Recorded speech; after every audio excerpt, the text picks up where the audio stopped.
Faly miarabantsika rehetra amin'ny anaran'i Jesosy Kristy Tompo, lohan'ny fiangonana, mahatratra ity alahady, 20 volana septambra, taona 2024 ity.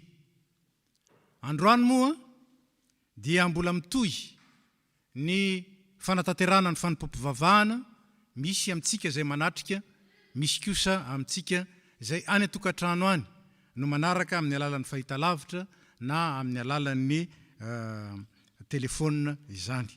Ampitombona amintsika rehetra ny fahasoavana, ny fiadanana, avy amin'Andriamanitra raintsika sy Jesosy Kristy Tompo. Amen. Amin'ny anaran'ny Ray sy ny Zanaka ary ny Fanahy Masina, ataontsika ny hira fahaenina, hira fahaenina, avia miondre ary vazatany io.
Mbola hotohizantsika ny fideranan'Andriamanitra amin'ny alalan'ny fiarahantsika, manonona ny Salamo 570, ny 1 ka hatramin'ny 7, ary ny 420 sy 120.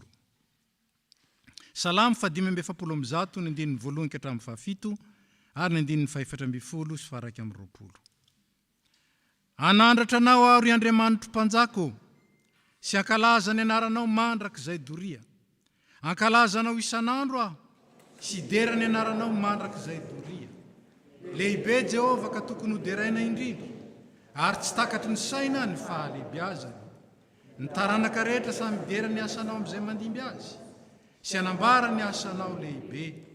Laza ny voninahitry ny fiandriananao, sy ny asanao mahagaga no saintsainko, ary ny heri ny asanao mahatahotra no tenenin'ny olona.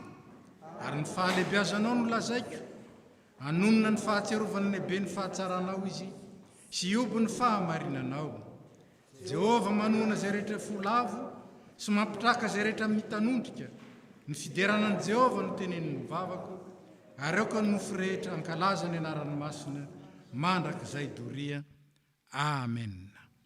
Mbola ataontsika ny hira fanampiny 570, fanampiny 570.